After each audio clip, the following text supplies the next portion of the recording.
चर्चा किए थे तो किस प्रकार श्रीपाद रामानुजाचार्य भगवान तिरुनारायण का स्थापना किए, और बाद में हमने थोड़ा सा चिलवु नारायण के पास टाइम भी सुने थे, कैसे चिलवु नारायण और तिरुनारायण इस धराधाम में आए। मैं थोड़ा सा रिकेप करना चाहता हूँ कि ब्रह्मा जी का जो पहला सबित विग्रह था उन्होंने दे दिए किनको, कौन लाके उनको मांग के लेके गया पहला सबित विग्रह?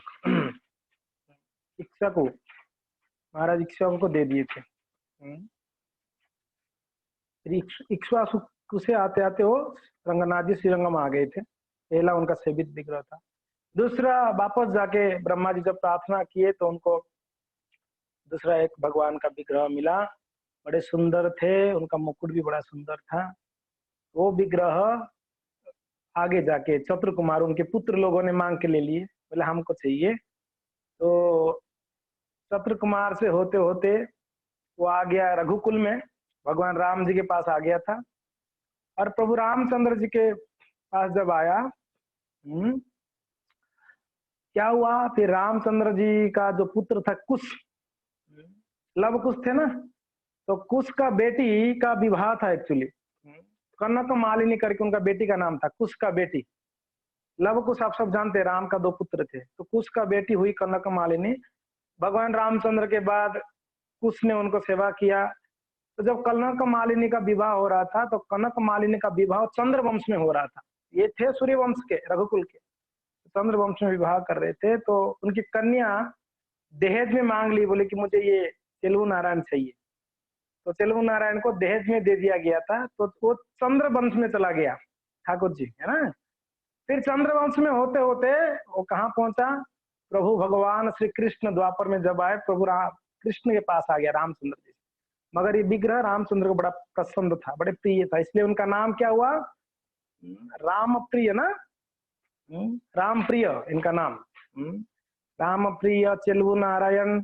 और आगे जाके रामानुजाचार्य और एक नाम दिए ना, संपत कुमार, संपत कुमार, यादवाद्रिपति, भगवान का नाम यादवाद्रिपति। तो इस प्रकार से वो भगवान कृष्ण के पास था।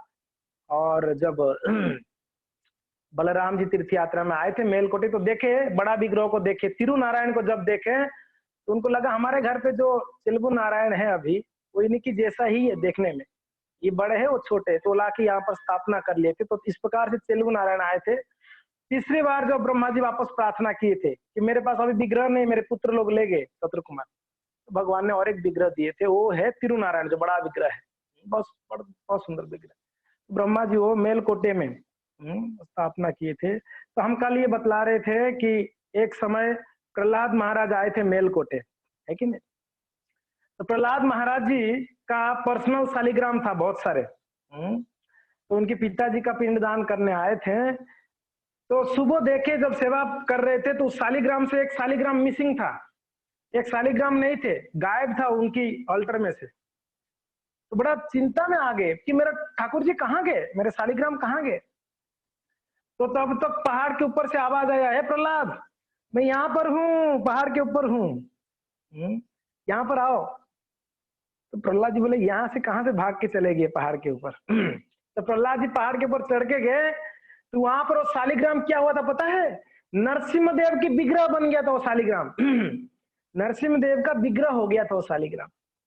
जैसा हम आपको कहे थे ना, शालिग्राम जिसे रमन देव, राधा रमन देव का प्राकट्य हुआ था, वैसे ही ये प्रहलाद जी की शालिग्राम से नरसिम्ह देव का प्राकट्य हुआ। और प्रहलाद जी को ले, प्रहलाद मैं यही रहना चाहता हूँ और मैं सभी दर्शकों को, भक्तों को दर्शन देना चाहता हूँ। तो नरसिम्हदेव अभी भी है पहाड़ के ऊपर, बड़ा है सुंदर नरसिम्हदेव है, योग नरसिम्हा स्वामी उनका नाम है, योग नरसिम्हा स्वामी, वहां पर है मेलकोटे में। तो इस प्रकार से हमने देखा किस प्रकार से फिर दिल्ली में गए रामानुजाचार्य, भगवान की सपन में जब आदेश हुई थी, और दिल्ली में जाकर उन्होंने भगवान को बुलाया, हे संपत कुमार, है मेरे बेटा, हे मेरे लाला, कहां पर है, जल्दी आओ। तो क्या हुआ, वो संपत कुमार भगवान जी, वो जो बीबी नाचियार थी राजा की पुत्री, उनकी गोद में खेल रहे थे, तुरंत कूदी मार के चल के आ गए और रामानुज की गोद के ऊपर बैठ गए थे ना, हमने ये सुना था कल। और रामानुज की गले को ऐसे सहला रहे थे, बोले कि यही गला है जो कृष्ण नाम का प्रचार पूरा भारतवर्ष में किया मेरे लिए, तो आपने बहुत कष्ट उठाया मेरे लिए। तो खैर तेलुगु नारायण को लेके आ गए थे। फिर आपने सुना कि किस प्रकार से बीबी नाचियार भी पीछे पीछे आ गई, वो रह नहीं पाई भगवान की विरह में। बीबी नाचियार आई, रामानुजाचार्य को मिली, फिर वहीं पर बीबी नाचियार कई दिनों तक भगवान का सेवा पूजा भजन की। और ये एक मुस्लिम लड़की थी, कन्या थी, फिर भी भगवान के प्रति बड़ा प्रेम था उनका। और ये भी समय के अनुसार भगवान के चरणों को प्राप्त की, वैकुंठ लोक में गई। और उनकी बीबी नाचियार को जो विवाह करने का इच्छा था कुबेर, वो भी कहाँ चले गए थे, रामानुजाचार्य भेजे थे श्रीरंगम। श्रीरंगम से कहाँ चले गए हो, हाँ जगन्नाथपुरी है ना, जगन्नाथपुरी में भगवान जगन्नाथ जी का दर्शन आदि कर वो वहां पर शरीर त्यागे। तो इस प्रकार से हमने आगे चर्चा किए थे किस प्रकार रामानुजाचार्य के पास एक वैष्णव आए थे, श्री वैष्णव, कहाँ से, श्रीरंगम से आए थे। और उनको ये खबर दिए कि आप आने के बाद, हे गुरुजी, आपका शिष्य यानी कुरेश कुरतालवार का आंख छीन लिया गया। आप विचार करिए, किसी एक जीवित व्यक्ति का आंख निकाल दिया जाए तो उनको कितना कष्ट होता होगा। कुरेश का आंख निकाल दिए, उनकी गुरुजी महापूर्ण के आंख निकाल दिया गया। ये सारा खबर दिए उन्होंने आके। तो रामानुजाचार्य एक भक्त को भेजे थे, बाद में पता चला जो कुलतुंग थे, राजा कुलतुंग, जो क्लास डेली आ रहे उनको ये सब समझ में आता होगा, इस सारे नाम जो है बिल्कुल समझ में आता होगा। तो कुलतुंग, राजा कुलतुंग जो थे, उनका मृत्यु हो गई, उनके गले में कीड़े पड़ गए थे। जो वैष्णव का निंदा करता है उसके गले में कीड़ा पड़ जाएगा, देखिए। इसलिए बड़ा सावधानी बरतनी चाहिए। इसलिए हम हमेशा क्या कहते हैं, साधु सावधान। यस, जब साधु करके बात आती है तभी तुरंत याद करनी चाहिए, सावधान, बहुत खतरा है। ऐसा नहीं हम भक्त बन गए तो अभी कुछ भी कर सकते हैं, कुछ भी खा सकते हैं, कुछ भी बोल सकते हैं, किसी को भी कुछ बोल सकते हैं, नहीं। जब साधु बनते हैं तभी बड़ा सावधानी का बरतनी पड़ती है। किसके साथ बात कर रहे हो आप, यहाँ तक कहा गया है वैष्णव के साथ छोड़ दो, कोई सामान्य व्यक्ति से भी जब साधु मिलता है, साधु में से आप ये मत समझो कि जो गेरुआ वस्त्र पहन लिया वही लोग साधु होंगे, नहीं नहीं, जो भी भगवान का नाम का शरण लिया वो साधु है। हाँ, तो एक साधारण व्यक्ति से भी जब बात करते हैं हम लोग, हम भक्तों को बड़ा ध्यान रखनी चाहिए मैं क्या बोल रहा हूँ, कि मेरे शब्दों से उनको कुछ कष्ट तो नहीं पहुंचने वाला है, मेरे कोई ऐसे आचरण से सामने वाला दुखी तो नहीं हो जाएगा। हमेशा ये ध्यान रखनी चाहिए हमको। ये संसार हमेशा गलतियों को ढूंढता है, हमेशा। आप कितना भी अच्छा करोगे तो भी संसार में आपका गलती ढूंढेंगे।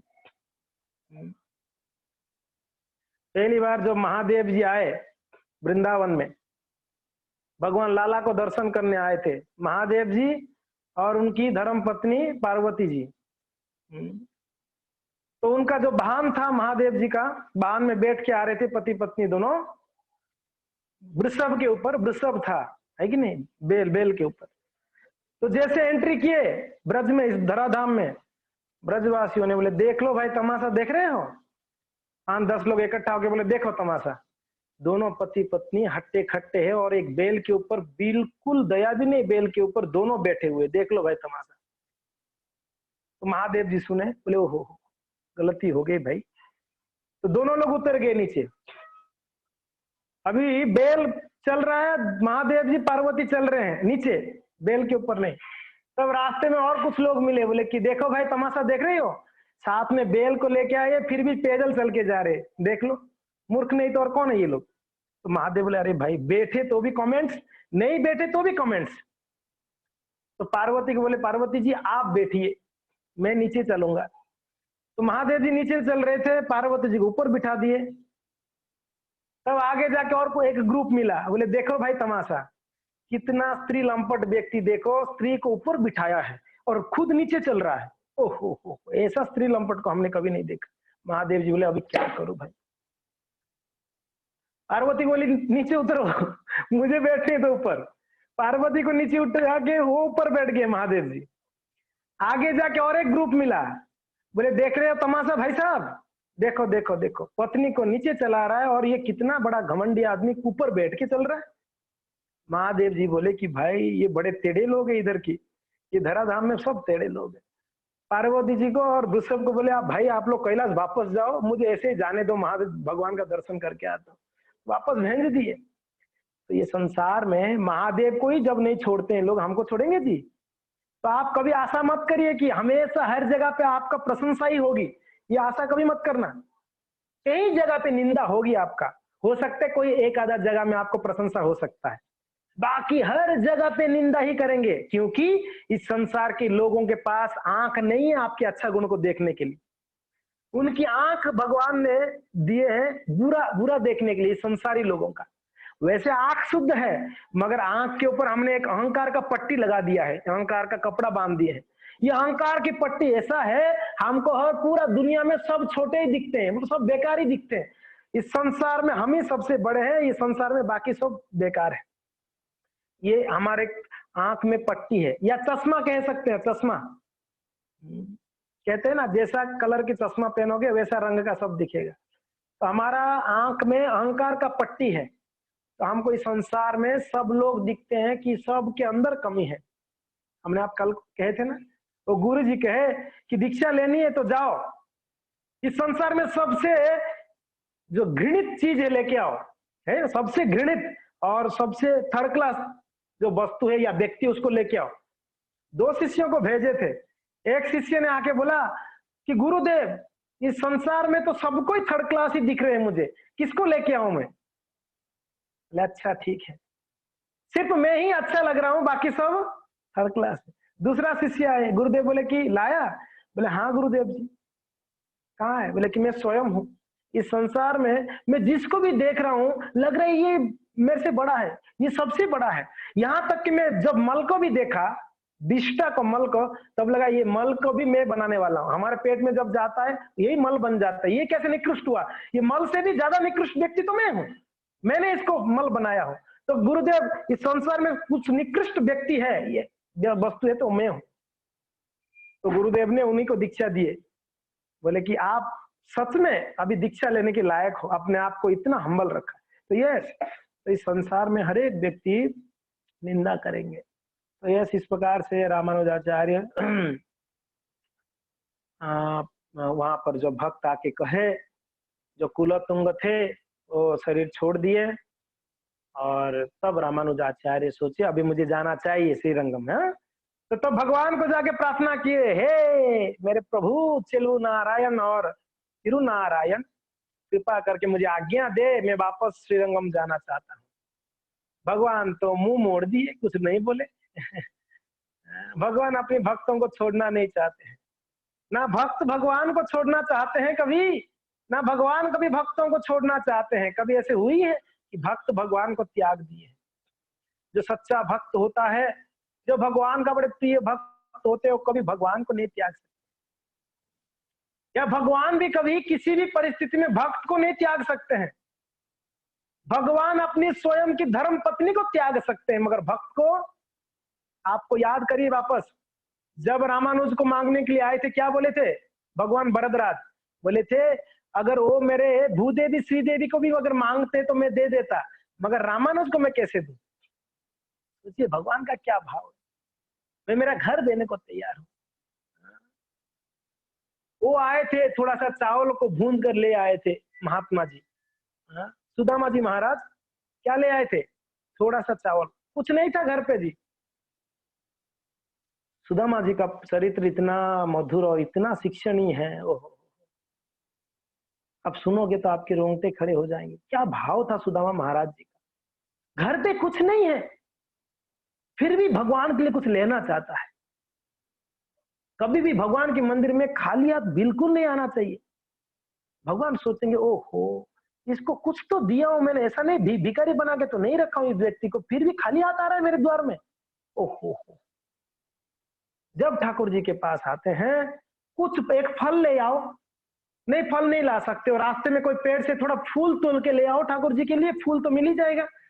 कम से कम कुछ नहीं मिलता है ना, थोड़ा ठाकुर जी के लिए अच्छा बर्तन में जल लेके आ जाओ, जल। भगवान बोलते हैं अरे भैया, 4 ये पृथ्वी को यानी स्थल में 4 भाग में से 3 भाग तो जल दिया हूं मैंने आप लोगों को, थोड़ा जल भी नहीं दे सकते हो?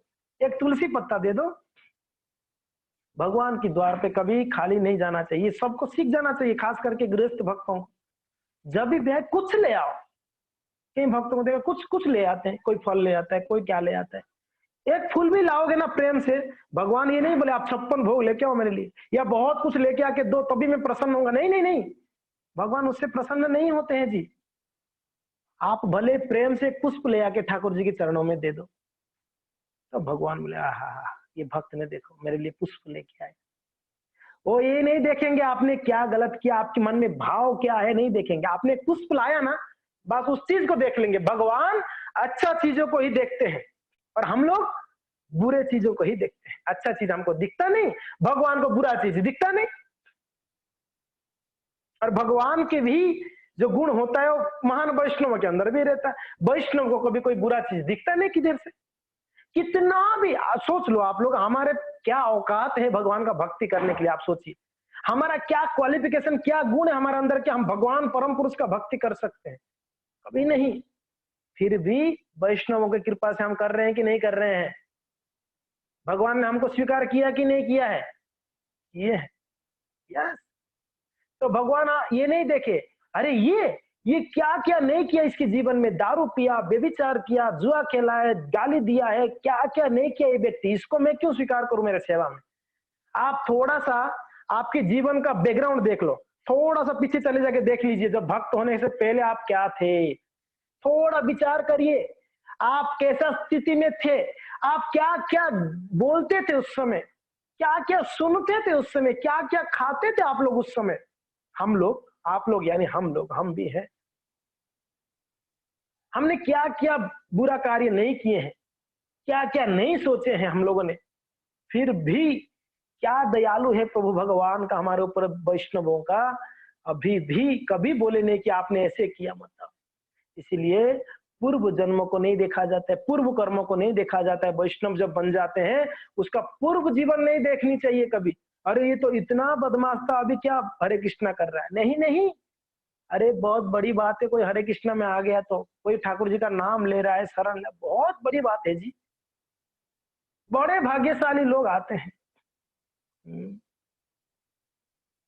तो यहाँ पर वरदराज स्वामी बोल रहे, मैं मेरा घर दे सकता हूँ, सब दे सकता हूँ, मगर भक्त को मत मांगो मेरे से। मैं भक्त को कैसे छोड़ के रहूं? अहम भक्त पराधीन ना स्वतंत्र द्विजा। भगवान कहते हैं अहम भक्त पराधीन। बड़े सुंदर श्लोक है भागवत का। भक्तों के अधीन में हो। भक्त मेरे बिना और कुछ नहीं जानते, और मैं भक्तों के बिना कुछ नहीं जानता हूं। भगवान ने कितना प्रेम करते अपने भक्तों को। चुन लेते हैं भगवान किनको भक्ति, भगवान ने चुन के उनके हृदय में डालते हैं बीज को। वही कृष्ण ही गुरु के रूप में क्या करते हैं, आके हृदय में भक्ति लता का बीज बो लेते हैं। कृष्ण कृपा जब करते हैं जीव के ऊपर, तब एक प्रामाणिक गुरु के माध्यम से उनके हृदय में बो लेते हैं। बड़े सौभाग्य है हमारा। पता नहीं हमारा क्या स्वीकृति है, मगर कहीं वैष्णव की कृपा से, भगवान की कृपा से हम एन केन प्रकारेण मन कृष्ण निवेशयेत, कैसे भी करके हम प्रयास कर रहे हैं, हम हमारा मति को कृष्ण में लगा के रखें। तो भक्ति को कभी भी कोई साधारण नहीं समझनी चाहिए। भक्त, मैंने वापस बोलता हूं, हमने कहा था क्लास में, भक्ति, भक्त, भगवान, भक्ति, भक्त, भगवान, ये तीनों स्वतंत्र हैं। ये तीनों स्वतंत्र हैं। हमने कहा था, आप लोगों को याद होगा, भक्ति, भक्त, भगवान। और ये तीनों में भी मैंने बोला था, जो भक्त है ना वो परम स्वतंत्र है, परम स्वतंत्र। भगवान भी अधीन में रहते हैं भक्तों के अधीन में। भक्त परम स्वतंत्र। इसके लिए कुछ चाहिए भक्ति का, कुछ भी परिणाम तो भक्तों की पास जाने। तो ये तो हम ये कह रहे थे कि सुदामा जी महाराज जी का क्या भाव था उनका, कुछ नहीं। पर ये एक साधारण होता है, जब हमारे पास नहीं रहता है ना, बड़ा भाव आता है उबर उबर के, हो मेरे पास होता तो मैं देता, मगर जब आ जाता है तभी इतना अहंकार में भर जाते हैं हम, इतना लोभ से भर जाते हैं हम, इतना लोभी हो जाते हैं, नहीं नहीं अभी ये तो मैंने मेरे मेहनत से कमाया, मैं क्यों ठाकुर जी को दूं, वैष्णव को दूं, वो भाव आ जाती है। तो तब ध्यान रखिए, एक भक्त होते हैं वो हमेशा समभाव रहते हैं।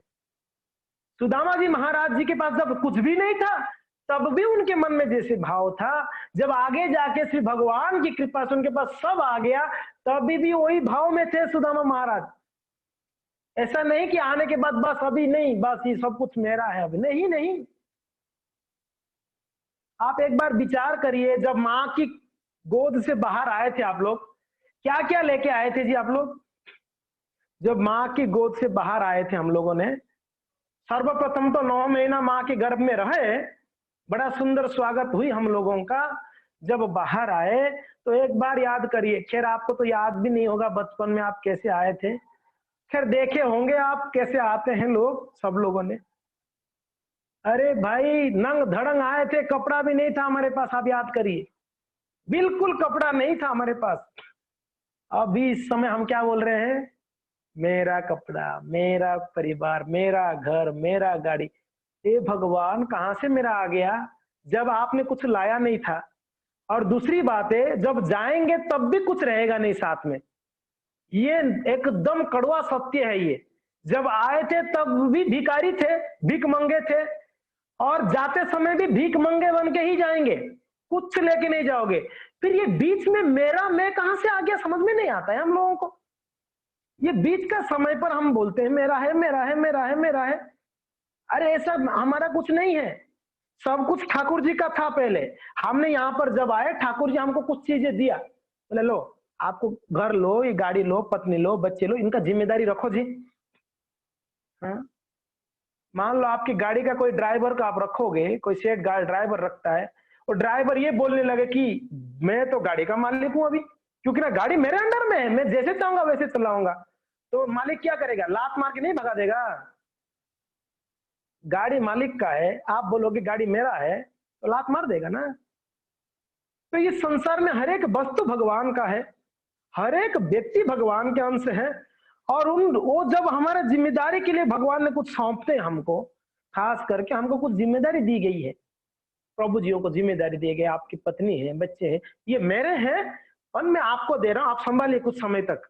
आपका भी जब समय हो जाएगा ना, आप भी चले जाओगे, तब मुझे ही संभालना इन लोगों को, ऐसा है।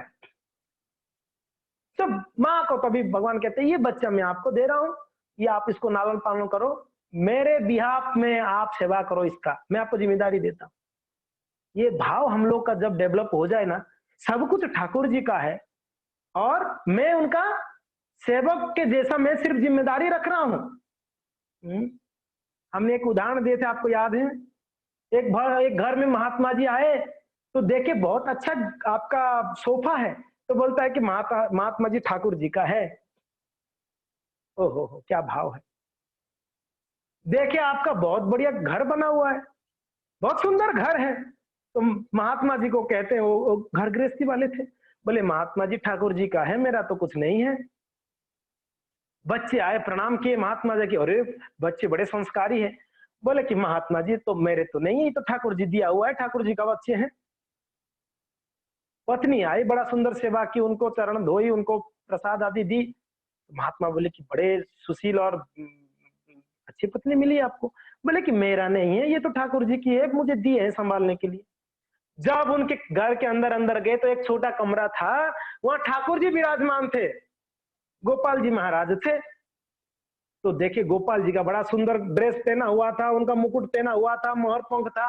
बोले अरे अरे ठाकुर जी बड़े सुंदर है आपके। तो बोले कि ये मेरे हैं, ये मेरे हैं, बाकी सब इनके हैं।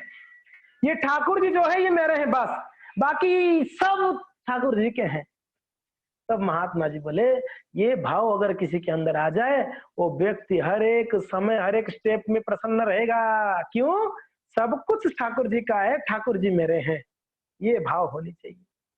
और ये असलियत में यही भाव असली में से सच्चा भाव है, बाकी सारा झूठा भाव है। मेरा, मैं, मेरा, ये झूठा भाव है। हमारे पिताजी हमेशा कहा करते थे, बचपन में हमको समझ में नहीं आता था, बोलते थे भगवान अर्जुन को कह रहे हैं, अर्जुन मन रखी थी वो मुंह मोले कृष्ण को पाएबू। कृष्ण भगवान अर्जुन को क्या बोल रहे हैं, अर्जुन मन रखी थी वो मुंह मोले कृष्ण को पाएबू। हे अर्जुन, याद रखना, मैं मरने के बाद कृष्ण मिलेंगे। क्या क्या मतलब है? भगवान अर्जुन को कह रहे हैं मैं मरने के बाद कृष्ण मिलेंगे, कृष्ण ही बोल रहे हैं अर्जुन को। फिर हम एक बार पिताजी को पूछे कि क्या अर्थ इसका समझ में नहीं आ रहा है, क्या बोल रहे हैं? अर्जुन को भगवान बोल रहे हैं मैं मरने के बाद कृष्ण मिलेंगे, अर्थ यानी कृष्ण कह रहे थे अर्जुन, जब तक ये मैं करके अहंकार है ना, ये मैं जब तक नहीं मरेगा तब तक कृष्ण नहीं मिलेंगे आपको, इसलिए मैं मरने के बाद ही कृष्ण मिलेंगे आपको जी। मुमल्ले कृष्ण को पाइबू, जब मैं करके चला जाएगा आपके अंदर अहंकार, तब कृष्ण मिल जाएंगे आपको। और पिताजी हमको ये सिखाते थे पहले। तो वो महात्मा सुदामा जी महाराज कुछ नहीं था, फिर भी चावल ले गए। ठाकुर जी, ओ क्या दयालु है ठाकुर जी का दया कितना देखिए, वो देखे नहीं है ये क्या लेके आया है। भगवान ने एक मुट्ठी लिए मुंह में, ओहो भगवान 56 भोग खाने वाले, उनको चावल उसमें भी पत्थर है कंकड़ है, उसको थोड़ा भूंज के ले आए थे महात्मा जी, उस चावल को लेके भगवान मुंह में डाले। हम कहते हैं मैं तो आज 56 भोग लगाई, मगर आपकी 56 भोग में भाव नहीं है, तो ठाकुर जी आपका एक भोग भी स्वीकार नहीं करे। वही भाव से अगर आप थोड़ा सा एक भी कोई आइटम लगा दे, ठाकुर जी बड़ा प्रेम से लेते हैं। इसलिए कहते हैं भगवान भावग्राही जनार्दन। भगवान कौन है? भावग्राही। भगवान भावों को स्वीकार करते हैं, भक्तों का क्या भाव होता है। तो ये तो भगवान ने एक मुट्ठी चावल लेके कहते हैं सुदामा, सारे ऊपर की लोग आपका है आज से, ऊपर में जितना लोग है ना ऊपर की, सारे लोग आपका हो गया आज से। सुदामा जी हाथ जोड़ के रो रहे खड़े हुए हैं। भगवान कहते ऊपर का सारा लोग तेरा है। दूसरा मुट्ठी उठाए भगवान ने मुंह में डाले, बोले हे सुदामा, हो क्या प्रेम से आपने लेके आया मेरे लिए। नीचे के सारा लोग आपका है। एक मुट्ठी में कहते हैं ऊपर का हर एक लोग, सब लोग आपका हो गया आज से, मैं रजिस्टर कर लिया सुदामा के नाम से। दूसरे मुट्ठी में कह रहे हैं नीचे की सारे लोग तेरा है सुदामा आपका है। तीसरे मुट्ठी उठाए, अभी क्या बचा था भगवान के पास देने के लिए? उनका खुद का वैकुंठ लोग ही बचा था और कुछ नहीं था, सब दे दिए थे अब तक तो। तीसरे मुट्ठी उठाए, रुक्मणी महारानी हाथ पकड़ ली, सब आप ही खा जाएंगे, हमको कुछ नहीं देंगे क्या? उनका कहने का तात्पर्य था सब तो दे दिए, अपना घर भी देना चाहते हो क्या? ये तो रखो भैया, कहाँ रुकेंगे हम घर गृहस्थी वाले, ये भी दे दोगे तो क्या फकीर बन के पेड़ के नीचे रहोगे? अब भगवान से छीनकर ये पत्नियां खा ली। ओहो, सुदामा जी महाराज जी मांगने आए थे, ध्यान रखिए सुदामा जी क्यों आए थे? कुछ मांग के लाओ। उनकी पत्नी भेज ही थे इसके लिए, कुछ मांग के ले आओ ना ठाकुर जी के पास। आपके मित्र जो है महाराज है, द्वारका का राजा है भाई, उनको मांगो देंगे कुछ। हम इतना बड़े कठिनाई से जी रहे हैं। आगे हम देखेंगे कुरेश ने भी मांगा है भगवान के। क्या मांगा कुरेश ने? कुरो तलवार, जो अंधे हो गए थे उनका आंख निकाल दिया गया है, वो भगवान से मांगे कुछ। हम देखेंगे क्या मांग रहे हो, भक्तों की भाव देखिए। तो मांगने आए थे, शर्म आ रही थी, क्या मांगू इनको मैं। ओहो, मैंने ऐसे क्या किया भगवान के लिए मैं मांगू, ऐसे सोच रहे अपने आप को। बोले मैंने ऐसे क्या किया जिंदगी में भगवान के लिए मैं भगवान से कुछ मांगू? और अगर कुछ किया भी होगा भगवान से मांगूंगा, मैं क्या बिजनेसमैन हूँ, बनिया हूँ? कुछ दिया तो कुछ मांग के ले जाऊंगा यहाँ से? ओहो हो, नहीं, मांग ही नहीं पाया। सुदामा महाराज मांग ही नहीं पाए, जितना दिन रहे मांग ही नहीं पाए। भूल गए, द्वारका में आके भूल गए कि मैं किसके लिए आया हूं। भगवान के प्रेम में मदमस्त हो गए थे, बस रोते। आपको पता है सुदामा महाराज जी का स्वागत कैसे हुई है? हाय हाय, भगवान ने अपना सिंहासन छोड़ के, चप्पल भी नहीं पहने ठाकुर जी महाराज, और बिल्कुल उनकी उत्तरी नीचे गिर रहा था, भगवान चलते चलते आ रहे सुदामा जी को स्वागत करने, तो तुरंत गले मिल लिए। सुदामा महाराज फटे कपड़े पहने हुए हैं, डंडा लेके चल रहे हैं। एक बड़ा सुंदर भजन है, आप लोग सुनते होंगे ना, अरे द्वार पालो कन्हैया से कह दो, द्वार में सुदामा गरीब आ गया रे, जाके बोल दो द्वारपाल आपकी मित्र आया है। देखो जब गुरुकुल में थे सुदामा जी महाराज जी ने भगवान को बिना देखे खा ली, बिना देखे। गुरु माँ दी थी कि बेटा दोनों बांध कूट के खाना ये चना। भूख लगा सुदामा महाराज जी, ब्राह्मणों को बड़ा भूख लगता है, सुदामा जी महाराज ब्राह्मण थे, भूख लगा, बोले इतना चना भाई 2 जन को बांटोगे तो क्या कोई कोने में भी नहीं लगेगा पेट में। तो सुदामा महाराज पूरा खा गए। भगवान पूछे कि सुदामा लाओ भूख लगा थोड़ा कुछ खाते हैं। सुदामा जी बोले क्षमा करो, आंख से आंसू आ गया, भगवान गलती हो गया। देखिए गलती हो जाती है, स्वीकार करना बड़ी बात है। हम सबसे गलती होती है, ऐसा नहीं कि हम गलती नहीं करते हैं, हर कदम पर हमारे से गलती हो जाती है, क्योंकि गलती करने का स्वभाव है हम लोगों का। गलती होने पर भी जब आप स्वीकार कर लेते हो ना, भगवान ने आपका गलती को माफ कर लेते हैं। स्वीकार कर लिया, मेरे से अपराध हो गया प्रभु क्षमा कर लीजिए, क्या करो गलती हो गया, स्वभाव है मेरा। सुदामा जी महाराज हाथ जोड़ के बोलते हैं प्रभु गलती हो गई, मैंने बिना देखे आपको खा लिया, क्षमा करिएगा।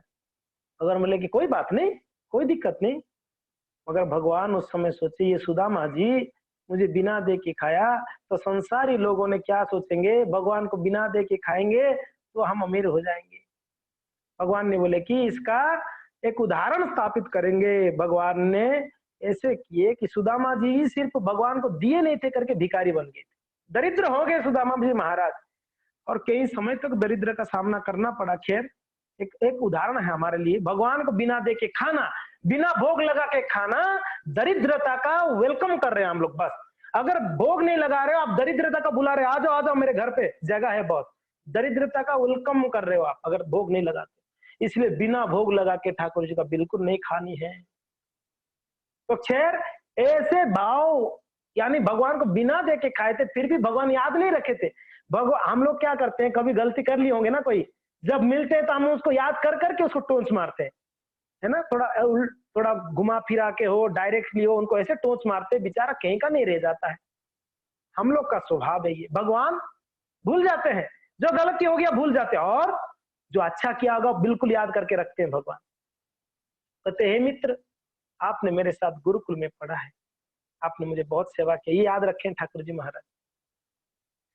और जब सुदामा जी को घर पे ले गए, सारे पत्नियां, कितने पत्नी थे ठाकुर जी के, 1 2 4 5 थोड़ी ना थे भैया, 16,108 पत्नियां थे। एक एक जन आगे, हम आपके चरण धुल के चरण जल लेंगे करके। रुक्मणी जी से स्टार्ट किए, रुक्मणी जी, सत्यभामा जी, भद्रा, सब शुरू किए। भगवान बोले सब लोग अगर इसका चरण धुलोगे तो ये तो सन्निपात होके मर जाएगा व्यक्ति, बुखार आ जाएगा इसको, इतना धोगे इसका चरणों को। बस बस एक बार में धो के ले लो सारा जल। इतना क्या क्या भाव था उनकी पत्नी का। साधु महात्मा घर पे आए, वो भी भगवान का मित्र है, क्या सुंदर स्वागत है। खैर हम ये कह रहे थे, भाव सुदामा जी का होनी चाहिए। देखिए सुदामा जी भी गरीब थे मगर हृदय से दिलदार थे, हृदय से दिलदार थे, दिल से दिलदार थे वो। भले ही वो बाहर से लग रहा था गरीब है मगर दिलदार थे। हम लोग बाहर से बड़ा अमीर है, हृदय से बड़े हम गरीब है, हमारा दिल बड़ा कमजोर है। उस चीज भगवान को देने के बाद आता है बड़ा कमजोर हो जाते हैं। अरे क्या हम दे देते हैं भगवान को, जी बताइए, क्या दे सकते हैं भगवान को? क्या लेके आए थे भगवान को देने के लिए? आप उन्हीं का चीज उन्हीं को देना है। तेरा तुझे अर्पणम, सुना है ना आप लोगों ने, तेरा तुझे अर्पण। तो एक व्यक्ति, वो क्या बोलते हैं आप लोग उसको, मुरमुरा, मुरमुरा जानते हैं ना, मुरमुरा ही कहते हैं ना, हाँ वो मीन्स क्या बोल, कुरमुरा मुरमुरा जो भी है, वो बड़ा हल्का होता है ना, बहुत हल्का होता है। वो हाथ में लेके खा रहा था, हवा बहने लगा, उड़ गया हाथ से, बोलता है कि विष्णु अर्पणमस्तु, हाथ से उड़ गया तो विष्णु को अर्पण कर दिया उसने। बस यही एक चीज अच्छा काम करा था जिंदगी में। वो भी खा रहा था बेचारा, हल्का था, हवा आया तो उड़ गया, बोला विष्णु अर्पणमस्तु, भगवान विष्णु को अर्पण कर दिया। यमदूत ने ले गए, भले इसको सीधा कर देंगे, बहुत बदमाशी किया है इसने, खूब पीट के सीधा करना है। तो चित्रगुप्त बोला रुको भाई, एक बार इसने मुरमुरा को भगवान को ऑफर किया हुआ है, रुक जाओ रुक जाओ रुक जाओ। तब भाई तब क्या, इसको अभी स्वर्गलोक भेजना पड़ेगा। इसका आधा समय स्वर्ग में जाएगा, आधा समय नरक में जाएगा। उसको स्वर्ग भेज दिया गया है, थोड़ा सा भगवान को कुरमुरा दिया था करके। भगवान ये नहीं देखा है कि वो कौन से भाव से दिया, बस दे देनी चाहिए, भाव हो ना हो बस। तो खैर सुदामा जी महाराज जी की ऐसे चरित्र है, बड़ा विस्तृत है उनका लीला। भागवत की 10वां स्कंद में बहुत सुंदर सुखदेव गोस्वामी ने बड़े मधुरता से वर्णन किए हैं सुदामा महाराज जी के बारे में। तो ये भाव यह है या सार यह है सुदामा महाराज जी की कथा में, सुदामा जी का दिल बड़ा था, भले वो बाहर से गरीब थे मगर हृदय से वो बड़े अमीर थे, देना चाहते थे ठाकुर जी को। और सुदामा जी का चरित्र आप देखिए, कुछ नहीं था फिर भी द्वार पे कोई आता था, जो था वो देते थे। खुद नहीं खाते थे मगर द्वार में कोई आता, कोई गाय आता, कुत्ता आता, कोई आता, दे देते महाराज जी। खुद पानी पी के रह जाते कहीं कहीं दिनों तक। और पत्नी भी इतना पतिव्रता थी, कभी कही नहीं कि आप क्यों हम लोग को ऐसे मार रहे हो, नहीं नहीं नहीं। पत्नी को ऐसा पतिव्रता होनी चाहिए, पति जो बोल दिए बस हमारे लिए वो पत्थर का लकीर होना चाहिए। भगवान देखते हमारा डेडिकेशन कितना है। आप अपनी पत्नी के प्रति डेडिकेशन नहीं तो भगवान के प्रति कैसे डेडिकेशन हो सकता है। तो हमारा इतना श्रद्धा हो, पति जो बोलते हैं हमारे अच्छे के लिए कहते हैं, इतना श्रद्धा होनी चाहिए। तो वैसे सुदामा जी महाराज जी के चरित्र में उनकी पत्नी कभी हाँ एक बार कही कि देखो जी इतना हम लोग कष्ट भुगत रहे हैं, हमारे 3 बच्चे 4 बच्चे हैं, भूखे रह रहे हैं, तो आपका कोई नहीं है क्या रिश्तेदार आदि, कहीं पर जाके कुछ दिन रहे। बोले कि एक मित्र है मेरा, कोई रिश्तेदार नहीं, एक मित्र है, वो रहते हैं द्वारका में, राजा है। कौन है? राजा है, राजा राजा। बोले तब ये तो उत्तम है, राजा है तो जाओ कुछ ले आओ। आपने याद करिए, भगवान जगन्नाथ जी का एक मित्र थे बंधु महांती, याद है आप लोगों को? नहीं याद है? हमने जगन्नाथ यात्रा में पूरी में हमने कहा था आप लोगों को, बंधु महांती की। अरे जाजपुर शहर में अकाल आ गया, अकाल। वहां पर कहीं 2-3 साल तक कोई फसल नहीं उगा। जब अभी अकाल चल रहा है ना कोरोना की वजह से, वैसे वहां पर पूरा लॉकडाउन भाई।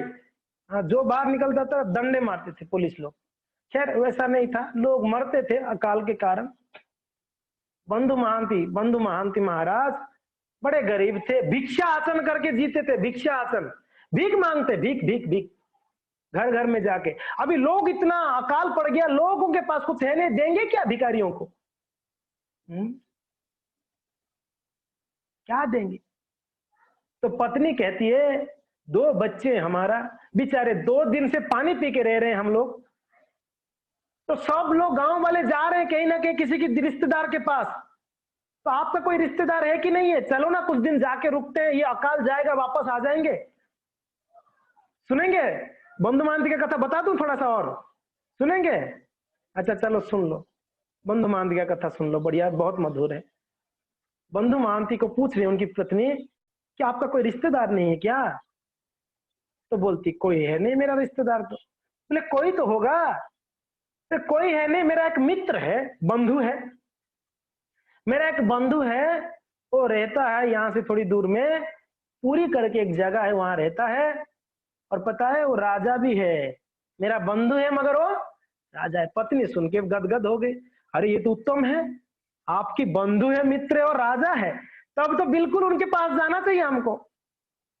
तो चलो चलो। बोले नहीं नहीं, वो राजा है, बड़ा व्यस्त रहता है, सुबह से शाम तक लोगों से मिलता है, उन लोग का प्रॉब्लम सॉल्व करता है, राजा है ना, उनके पास कैसे जाएं? उनको वापस एक टेंशन क्यों दे मित्र को, बंधु को? बोलते कि नहीं नहीं नहीं नहीं, चलेंगे ना, देखो बच्चे भूखे हैं, हम भी भूखे, चलते हैं चलते हैं। बड़ा रिक्वेस्ट की तो बोले चलो ठीक है चलते हैं। तो पोटली ले लिए, कुछ तो था नहीं, पोटली ले लिए कपड़ा का, बच्चों को एक गोद में ले लिए, एक जन को चला चला कर चले। एक दिन चले, 2 दिन चले, रास्ते में जहां रात हो जाता उस गांव में रुकते, कुछ खा लेते, किसी को मांगने, नहीं तो नहीं, ऐसे ही रहते कि पानी पी लिया, कुछ कर लिया। तीसरे दिन पहुंचे जगन्नाथपुरी में, चलते चलते चलते तीसरे दिन पहुंचे, शाम हो गई थी, संध्या हो गई थी जगन्नाथपुरी जब पहुंचे। तो देख रहे हैं बड़े दर्शक जा रहे हैं, उनकी बंधु कौन था, वो जगन्नाथ जी को अपना बंधु मान लिए थे, बंधु मित्र मान लिए थे। तो सब भक्त जाते हैं दर्शन करने। तो ये लोग तो आए थे बहुत दूर से, वहां बाहर रहे और समय हो गया था, भगवान का शयन आरती हो गई, भगवान का पट बंद हो गया, जगन्नाथ जी महाराज का सारा मंदिर बंद हो गई। जगन्नाथपुरी में मैंने आपको बताया था ना, वहां पर क्या चलता है, कौन सा रीति रिवाज चलती है सेवा पूजा में,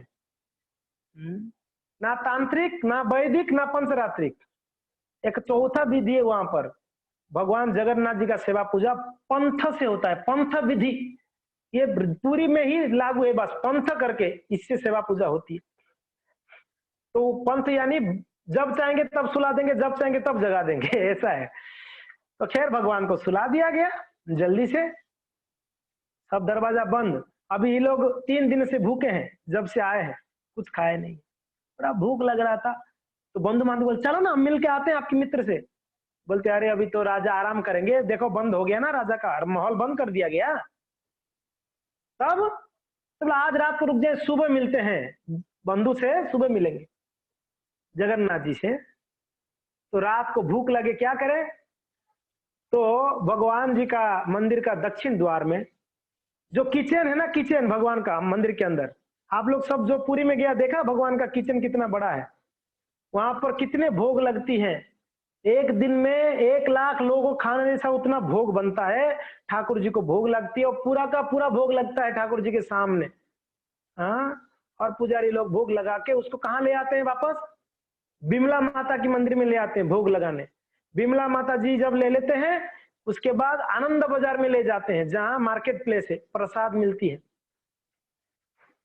तो जो किचन है वहां जो राइस बनता था, वो राइस को धोते थे ना, राइस को धोते थे, या राइस बनने के बाद उसका जो माड़ बोलते हैं आप लोग, माड़, राइस का माड़ जो पानी है, वो माड़, वो किचन के अंदर एक नाली है जो बाहर पूरा मंदिर के बाहर आया हुआ है, वहां पर गालते थे तो पानी बाहर आता था, राइस का धुला हुआ पानी और राइस का जो पकने के बाद का पानी।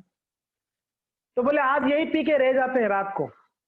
तो बंधु मानती, उनकी पत्नी, उनके 2 बच्चे, वो जो नाली से आता था ना, वो मार को पी लिए हाथ से लेके 2-4 अंजुला। वहां पर कुत्ता भी पीता था आके, गधा भी पीता था आके, गाय भी पीता था, वहीं पर ये लोग भी पिया,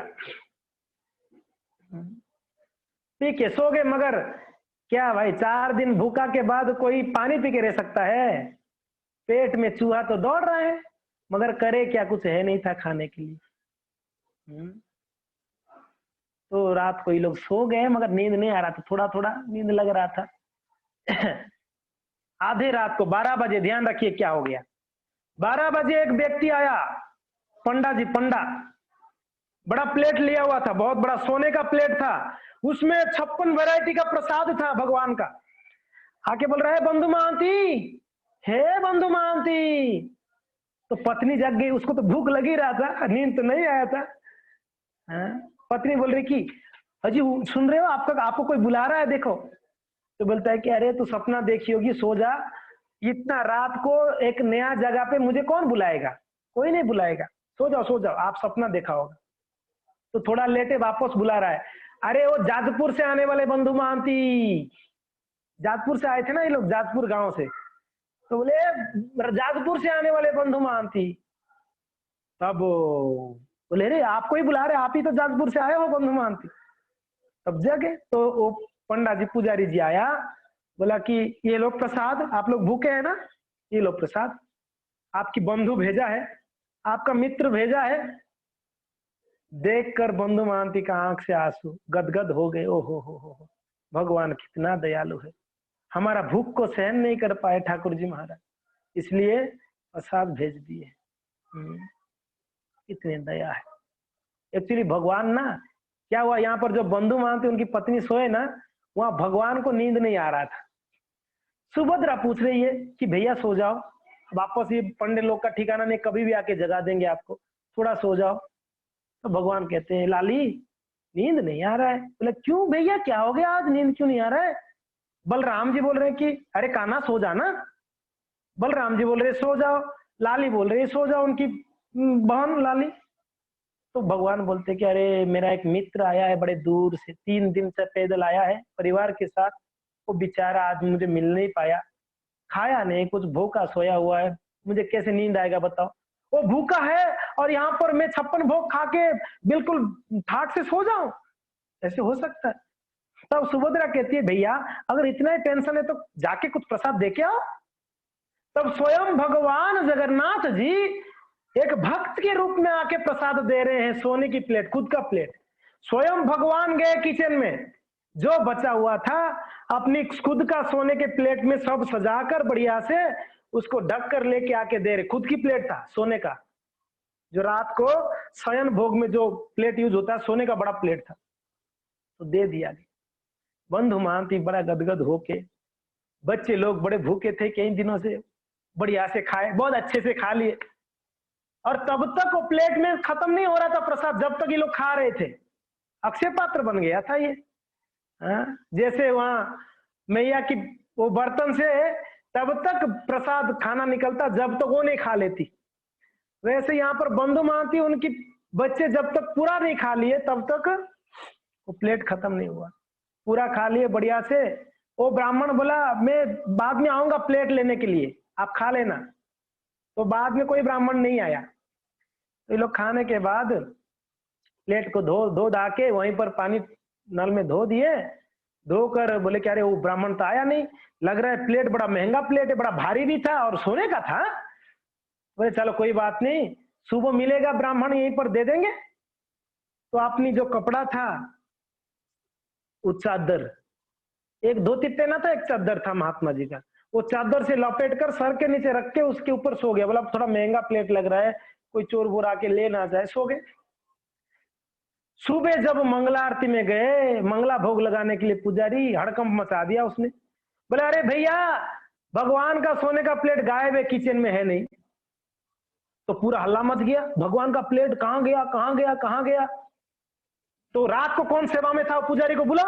वो पुजारी को बुलाए, वो बोला कि भैया मैं तो यही रखा था जहां रखते हैं हमेशा। बोले फिर गया कहां, कौन चोर ले गया?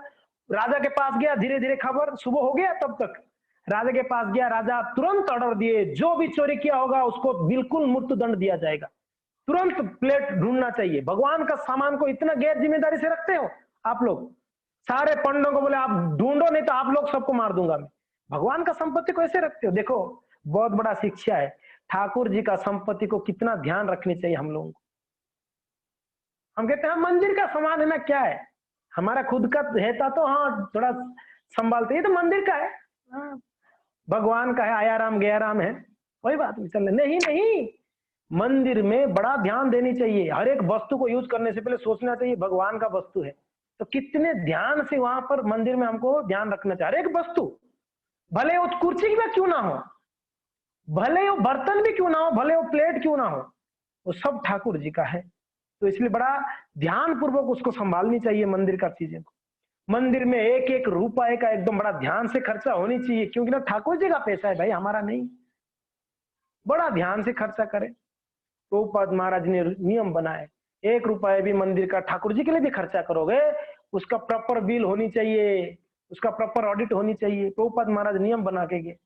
इसलिए हमारे मंदिरों में देखिए बहुत हमारे अकाउंट्स जो है बड़ा क्लियर ट्रांसपेरेंट, बहुत स्वच्छ रहता है, एकदम क्लीन, कोई प्रॉब्लम नहीं। तो ऐसा होनी चाहिए, भगवान का संपत्ति हमारा नहीं है। तो यस, इस प्रकार से बंधु महांती चलेगा ना। रामानुजाचार्य का कथा थोड़ा स्टॉप हो गया आज, चलेगा ना, ठीक है। तो बंधु महांती सुबह हुआ, ये लोग थोड़ा लेट ही खाए थे ना रात को 12-1 बजे, ये भी एक शिक्षा है, लेट खाओगे तो जल्दी नहीं उठ पाओगे, ध्यान रखना। और ये लोग रात को 12-1 बजे सोए खाए थे तो सुबह कहाँ उठ पाएंगे बताइए। इन लोग का नींद भी जगते जगते 7 बज गया था, 7 बज गया सुबह। इसीलिए अगर सुबह साधकों को सुबह जागनी होती है, साधना करनी है, भजन करनी है, तो भाई रात को आप लेट नाइट मत खाओ। आप लोग 5, 6, 7 बजे तो खा लो, बहुत अच्छा है। बढ़िया से खा के 9, 10 बजे तक सो जाओगे तो आपका नींद अच्छे से हो जाएगा। तो फिर जल्दी खा लेना चाहिए। वैसे तो हम आश्रम में हम भक्त लोगों का नियम है वैसा, हम 5 बजे से पहले खा लेते हैं। हम लोग सूर्यास्त होने से पहले पहले खा लेते हैं, ताकि रात को अच्छा पचन कार्य भी अच्छा होगी अगर आप जल्दी खाते हो, और आप सुबह जल्दी उठ भी सकते हो, आपको फुर्ती भी रहेगी। अगर लेट खाए लेट सोए तो बहुत दिक्कत होगी, बॉडी में टॉक्सिन्स होंगे, बड़े अम्ल वगैरह पैदा होंगे, फिर बहुत सारा बीमारियां होगा उसके लिए। तो खैर यहाँ पर ये लोग लेट खाए ही थे 12-1 बजे, तो सुबह जग नहीं पाए। और सूरज उग गया था तब तक, सूर्य उग गया था, और इसका जो जो कपड़ा में बांधा था ना वो प्लेट को, इसका कपड़ा वैसे ही फटा हुआ था थोड़ा, तो फटा हुआ था, सोया हुआ था, वो सूरज का किरण गिर रहा था इसके प्लेट के ऊपर। तो जहां फटा हुआ था वहां से चमक रहा था, सूरज गिर के उसका किरण वापस रिटर्न जा रहे थे। होता है ना, चमकता है ना, कांच हो या गोल्ड हो, तो जहां फटा हुआ वहां पर सूरज गिरकर वापस चमक रहा था। तो सारे पंडे लोग बड़ा टेंशन में घूम रहे थे, कौन लिया प्लेट को करके। तो एक पंडा देखा वहां से कुछ चमक रहा है दूर से, नजदीक आया, देखा इसके सर के नीचे सोने का प्लेट है ठाकुर जी का, बंधु महांती के नीचे। उठाया बांस, धड़ाधड़ बजाने लगा, फट फट बजाया खूब। बोला अरे चोर कहीं का, कहां से आया तू, चोरी किया ठाकुर जी का प्लेट को, हम लोग सुबह से परेशान है ये प्लेट के लिए, तू छुपा कर सर के नीचे रख के सोया है, गधा कहीं का, मूर्ख कहीं का, नालायक कहीं का, बड़ा गाली दे रहा था। पंडे लोग अभी भगवान की इच्छा से पीट रहे हैं। उनकी पत्नी बोल रही है अरे महाराज, अरे महात्मा जी, हमने चोरी नहीं किया है, कोई एक महात्मा आके देके गए, वो आए नहीं, क्या करें हम, कोई सुनने को तैयार नहीं था। और पंडे आगे, अरे यही चोरी, पीटो पीटो पीटो, खूब पीटे। बंधु महांती सोच रहे हैं भैया कैसा मित्र हो यार तू, रात को खिलाया इतना और सुबह इतना मार खिला रहे हो, ऐसा मित्र है तू। हाँ, कोस रहे हैं भगवान को, रात को तो बढ़िया 56 भोग खिलाया और सुबह सुबह मार खिला रहे हो हमको। खैर उनको राजा के पास ले गए, बोले अरे भाई इसको बात ज्यादा मत मारो, राजा के पास ले जाएंगे, राजा दो डिसाइड करेगा, जो दंड देगा देगा, हम क्यों मारे इनको, ले चलो इसको। राजा के पास लेके गए। राजा ने बोले कि अरे भगवान का प्लेट चोरी किया। उनकी पत्नी बोल रही कि महाराज आप तो इतना निर्दयी मत बनो, मेरे पति चोर जैसा लग रहा है आपको। बोला बिल्कुल लग रहा है, भगवान के प्लेट को चोरी किया आप लोगों ने, और साक्षी भी है ना, आपसे ही तो मिला है प्लेट। इसको कारागृह में डालो भाई, जेल में डाल दो। जेल में डाल दिया गया। पत्नी रो रही है। उस रात को नेक्स्ट दिन रात को जब 12 बजा, यहाँ राजा का 12 बजा, भगवान सपने में आके बोलते कि अरे महाराज यार मेरा मंदिर है, मेरा प्रसाद है, प्लेट मेरा है, मैंने मेरा मित्र को खाने के लिए दिया, तेरा बाप का क्या गया, उसको क्यों जेल में डाल के रखा तू। प्लेट मेरा है, प्रसाद मेरा है, मंदिर मेरा है, सब कुछ मेरा है।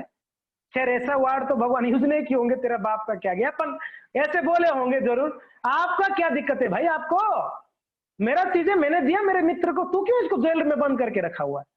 तुरंत छोड़ उसको, तुरंत छोड़िए आप, अगर नहीं छोड़ते हो सुबह तक देखो आपका क्या होता है, आपका वंश निपात कर दूंगा मैं, मेरा भक्त के साथ ऐसा व्यवहार करोगे तो, मेरे भक्त को कष्ट दोगे, मैं सहन नहीं कर सकता हूँ, मेरा मित्र है, वो मुझे मित्र के रूप में स्वीकार किया है।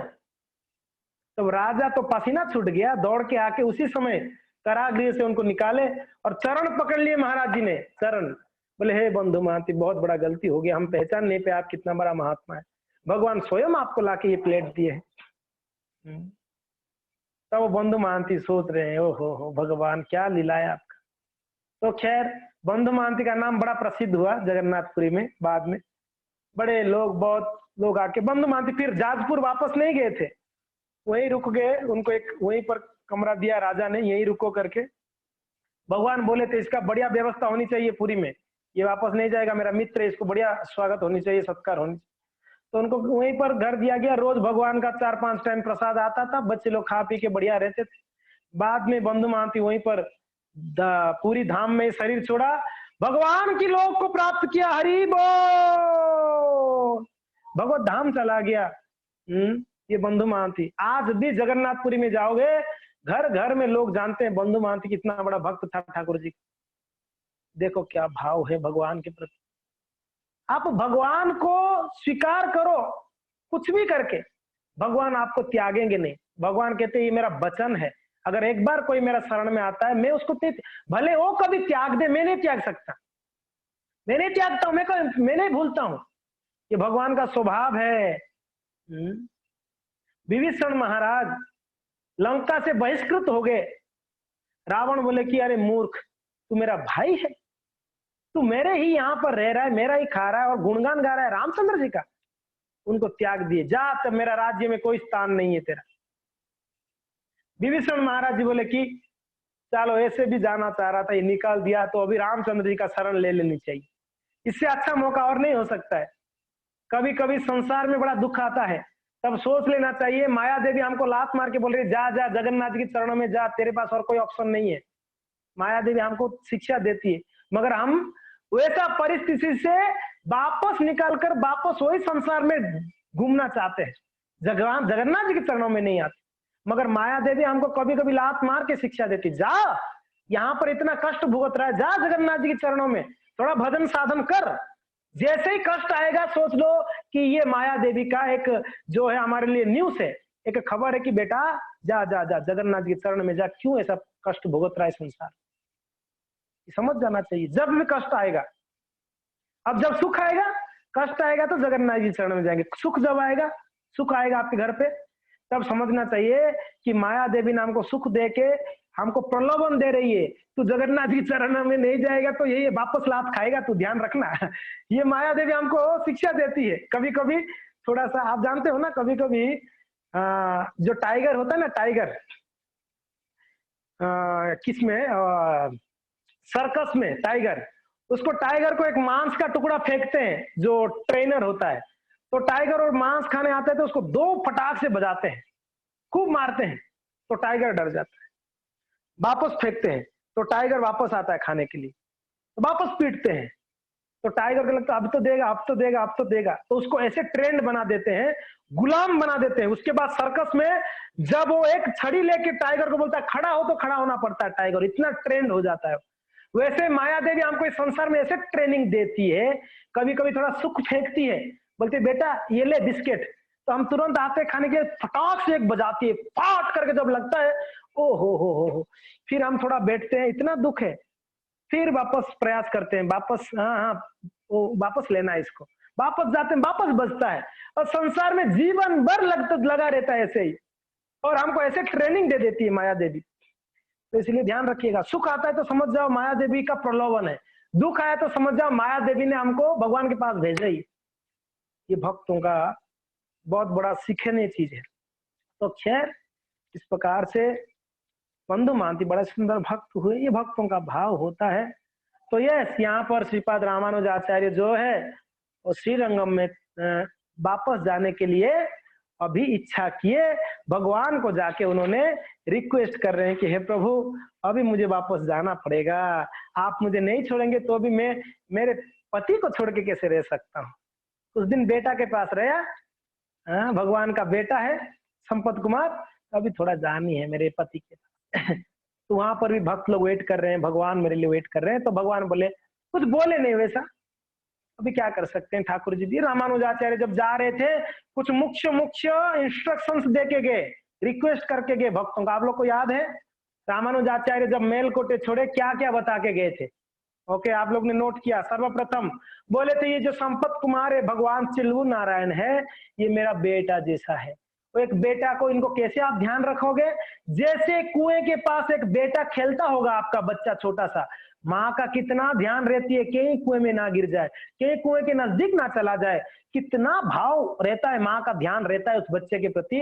वैसे संपत कुमार को ध्यान देनी है आप लोगों को, बड़े प्रेम से इनका सेवा करिए, बड़ा जत्न करिए और उनको हर एक जरूरत को पूरा करिए संपत कुमार को। दूसरा क्या बोले? बोले हर एक सेवा भगवान का समय समय पर होनी चाहिए। ऐसा नहीं हम मन धड़ंग तरीके से भगवान का सेवा करेंगे, नहीं, समय समय पर होनी चाहिए। तीसरा बोले कि आप कभी भी भगवान को चीटिंग मत करना, भगवान के साथ कभी धोखा मत देना। चौथा, कभी भक्तों को धोखा मत देना। पांचवा, आपस में बड़ा प्रेम भाव में भक्त लोग रहे ना, मिलजुल के सेवा करना, अहंकार को त्यागते हुए। तो इस प्रकार से कुछ इंस्ट्रक्शन दिए रामानुजाचार्य, देकर उन्होंने अभी वहां से निकले। कहां से? मेलकोटे धाम की। वहां से निकले भगवान सॉरी रामानुजाचार्य निकल के उनके शिष्यों के साथ चलते चलते चलते चलते चलते वो कई दिनों के बाद वापस पहुंच गए श्रीरंगम धाम की जय। श्रीरंगम धाम में वापस पहुंच गए रामानुजाचार्य। जैसे ही पहुंचे सर्वप्रथम भगवान के पास गए, भगवान के नजदीक गए, भगवान के अल्टर में गए।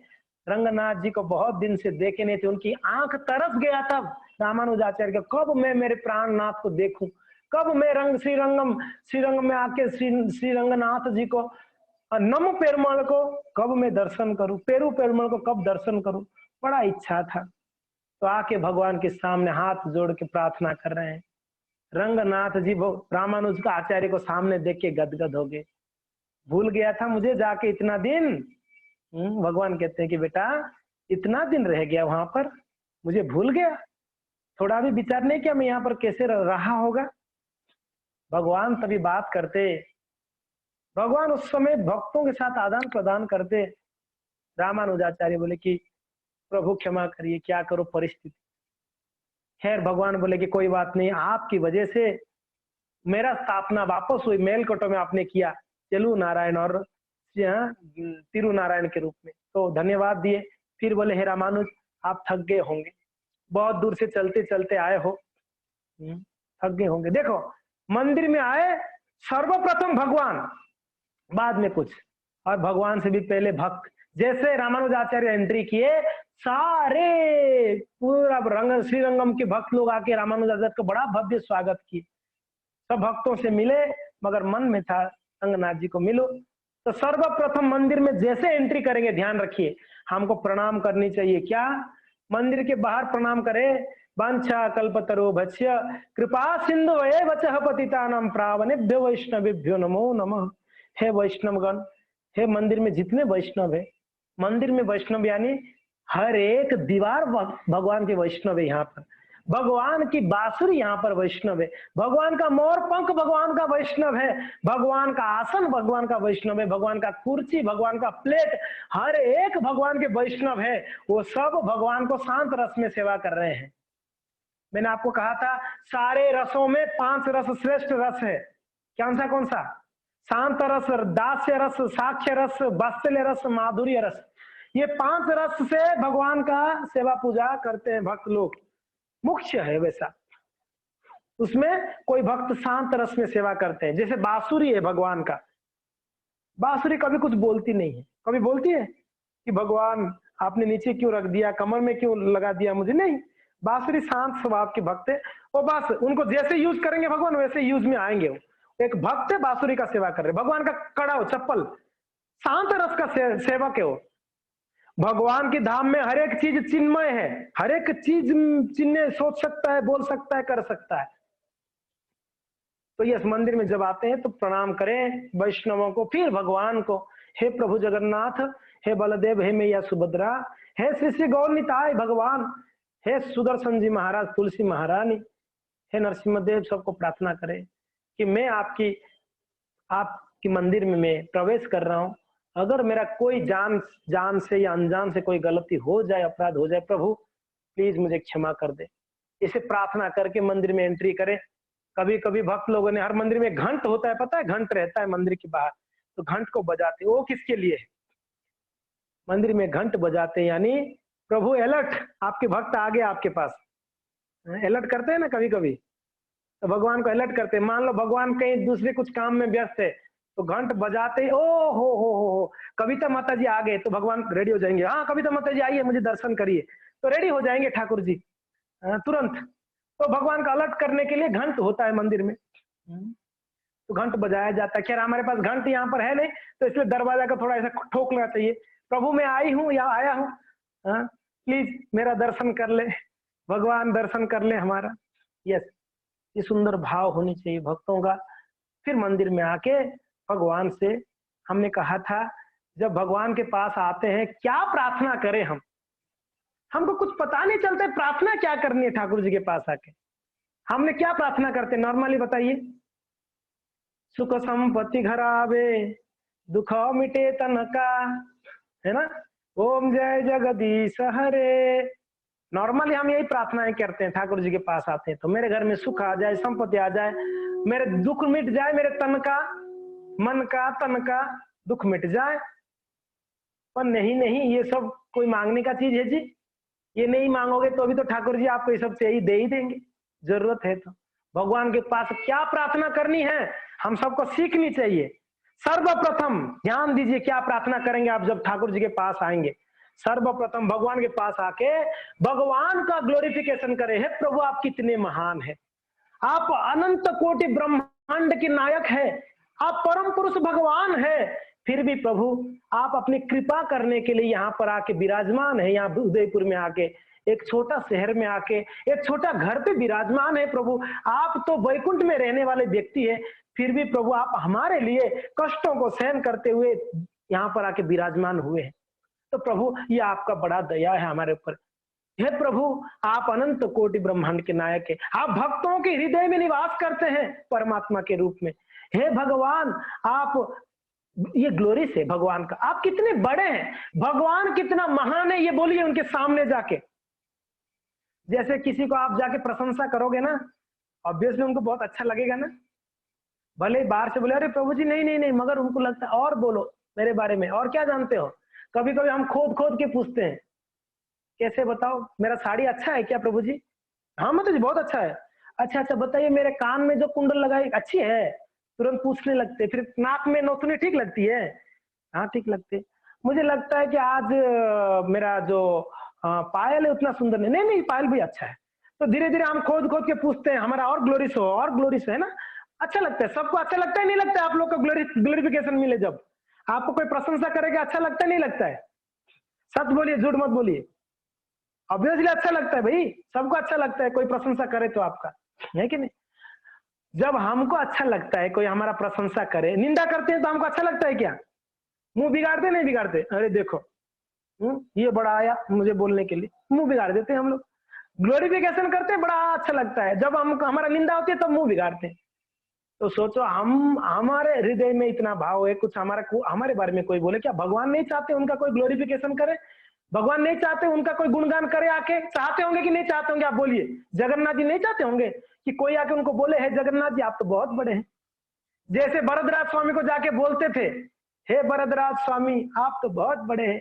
देखो रंगनाथ जी कितना, वो जो लेटर लिखे थे आपको याद है ना, रंगनाथ जी का लेटर है, आप वर देने में श्रेष्ठ, आप वरदराज है। इतना ग्लोरिस किए, इतना ग्लोरिस किए, भगवान इतना प्रसन्न हो गए। हाँ तो पूछो मत। हाँ बड़ा पसंद। जैसे वो आया था ना बररंग, आके भगवान को इतना प्रशंसा किया, इतना प्रशंसा किया भजन के द्वारा, भगवान इतना प्रसन्न हो गए, बोले कि जो मांगेगा वो दूंगा, बता क्या चाहिए तेरे को। भाई हम पहले ही आके पूरा लंबा लिस्ट पकड़ा देंगे, भगवान ये देखो ये चाहिए ये चाहिए ये चाहिए ये चाहिए। तो भगवान बोले कि अरे बेवकूफ, थोड़ा मेरा ग्लोरिफिकेशन तो कर, मैं प्रसन्न होऊंगा तभी तो कुछ दूंगा तेरे को। कभी कभी पत्नियों को कुछ चाहिए रहता है तो प्रभु जी का कितना मस्का मारते हैं। मस्का मारते नहीं मारते माता जी लोग? बोलते कि आज तो आप बड़ा कितना हैंडसम दिखते हैं प्रभु जी, वाह वाह वाह वाह, इंद्र चंद्र भी आपके सामने फेल है आज। तो पति बोलता क्या चाहिए बोल दे डायरेक्टली, इतना मस्का मत मार। तो प्रशंसा करना करते हैं तभी प्रशंसा खुश होके कुछ देते हैं कि नहीं है? ऑब्वियसली कभी कभी पत्नी से भी कुछ चाहिए रहेगा ना तो पति बड़ा मस्का मारता है, अरे आप तो लक्ष्मी जी से भी ज्यादा सुंदर है। खैर हमारा अनुभव नहीं है, आप लोग को ज्यादा अनुभव होगा। खैर हमने जो पढ़ा है वो बोलते हैं, मस्का मारने पड़ते। अरे भाई किसी से कुछ चाहिए ना, थोड़ा उनका ग्लोरिफिकेशन करना पड़ता है। तो जब भगवान से कुछ चाहिए कि आप ग्लोरिफिकेशन बिना करके ले लोगे सब? थोड़ा बोलो ठाकुर जी को। खैर भाव क्या होनी चाहिए? मैं बोला सर्वप्रथम भगवान को, उनको कितने बड़े हैं ये बोलिए कि हे प्रभु आप बहुत महान है, आप वो भक्त को ऐसे दिए, वो भक्त को ऐसे किए। एक भक्त ने प्रार्थना कर रहे हैं नरसिंह देव को, हे नरसिंह देव वो हिरण्यकश्यप क्या किया था? इतना बदमाश आदमी है वो हिरण्यकश्यप, वो आपको, आपके भक्त को कितना कष्ट दिया प्रहलाद जी को, फिर भी आपने उनको गोद में लिया। हाँ प्रभु, हिरण्यकशिपु इतना अपराध किया, इतना अपराधी था, फिर भी उसको आपने गोद में लिया। प्रभु मैंने ऐसा क्या अपराध किया, मुझे आज तक कभी गोद में लिया आपने? एक भक्त प्रार्थना कर रहे थे, क्या भाव देख लो। क्या आप हिरण्यकशिपु असुर होके भी उसको गोद में लिया आपने? और हम आपका भजन कर रहे हैं, हरे कृष्णा करते हैं सुबह उठ के, आपका नाम जपते हैं प्रभु, आपके मंदिर में आते हैं प्रभु, सेवा करते हैं आप। हम तो कभी आपके विरोध में नहीं गए आज तक, हमने कभी तो आपके विरोध में कार्य नहीं किया। हिरण्यकशिपु आपका विरोध बहुत गया था, फिर भी उसको आप गोद में लिया। प्रभु मैंने तो आपका भजन कर रहा हूं, मुझे तो कभी गोद में नहीं लेते हो। ऐसा क्या हमने अपराध कर लिया हमको गोद में नहीं लेते हो? हाँ? हे प्रभु, जिस गोद में लक्ष्मी भी तरसती है बैठने के लिए, उस गोद में आपने हिरण्यकशिपु को ले लिया। हाँ? तो मैंने ऐसे क्या अपराध किया, मुझे क्यों नहीं ले रहे हो गोद में? ऐसे करके एक भक्त का प्रार्थना था। क्या भाव है देखिए, ऐसे भगवान के सामने आके उनका ग्लोरिफिकेशन ऐसे करे कि हे प्रभु आप इतने महान हैं, आप इतने दयालु हैं। वो प्रहलाद जी को इतना रक्षा किए, ध्रुव जी को इतना कुछ दिए, वो अम्बरीश महाराज जी को रक्षा किए, सारे भक्तों का ग्लोरिश करो तो भगवान बड़े प्रसन्न होते हैं। पहली बात है, भगवान को क्या बोले, आप कितना महान है, उसको प्रार्थना कर। कितना समय करनी है, प्रश्न उठता कितना समय, आपके पास टाइम कितना है पहले देखो, उतना समय। मंदिर में जब आते हैं थोड़ा फुर्सत से आनी चाहिए, ऐसा नहीं चलो थोड़ा सा सलाम करके आ जाए ठाकुर जी को, सलाम साहब, नहीं नहीं जी, ठीक है वो इमरजेंसी में सलाम साहब चलेगा, मगर थोड़ा मंदिर आते हैं। हमने जब ऑफिस में जाते हैं, याद करिए ऑफिस में क्या आप ऐसे सलाम साहब करने जाते हो, बॉस को सलाम साहब बोल के हाजिरी दे के आ जाते हो क्या? अरे भाई पूरा मेंटली प्रिपेयर होके जाना पड़ता है, 10 बजे जाके शाम को 4 बजे तक बैठ के वहां पर काम करनी है कि नहीं है, हाजिरी देनी है आपको। वैसे जब ठाकुर जी के पास आते हो ना, फुर्सत से आइए, थोड़ा आधा घंटा 15 मिनट 20 मिनट थोड़ा लेके आए, ठाकुर जी के पास आके थोड़ा बैठे, भगवान के पास थोड़ा बैठे, थोड़ा हाथ जोड़ के प्रार्थना करें, नाम जप करें, हे प्रभु आप कितना बड़े हैं। सर्वप्रथम ये प्रार्थना होनी चाहिए, आप कितने महान है। दूसरा क्या प्रार्थना करें, दूसरा चीज, हे प्रभु मैं कितना नीच हूं, अपना बखान नहीं करनी चाहिए भगवान को। प्रभु पता है क्या मैंने आज 64 माला कर लिया है, प्रभु आपको पता है कि, अरे भाई प्रभु को पता है, ये चीजों को बोलने का जरूरत नहीं भगवान को, आपने क्या किया भगवान को सब पता है। आप जो चीज छुपा रहे हो ना वो चीज बोलो, जो छुपा छुपा के हृदय में रख रहे हो। भगवान भी कभी कभी भगवान परमात्मा भी कंफ्यूज हो जाए, क्या क्या छुपा के रखा है हृदय में, दिमाग खराब कर रहा है। इतना दबा दबा के रखा चीजों को, मैं ये हूं, मैं वो हूं, मैं वो हूं, कितना छुपा के रखा है ना। थोड़ा सा आप अपना कभी हृदय को झांक के देखा है क्या आप लोगों ने, मेरे हृदय में मैं क्या क्या छुपा के रखा हूं? बहुत कुछ छुपा के रखे हैं, वो बोल नहीं सकते हैं, किसी को बोलेंगे तो बड़ा शर्मनाक बात है कि नहीं, हमारे लिए बड़ा शर्म आएगी।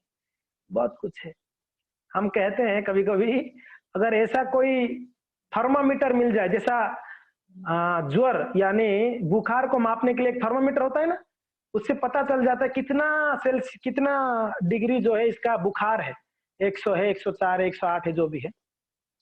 ऐसा कोई एक मशीन आ जाए कि हमारे अंदर, हमारे दिमाग में क्या क्या चल रहा है वो बता दो मशीन,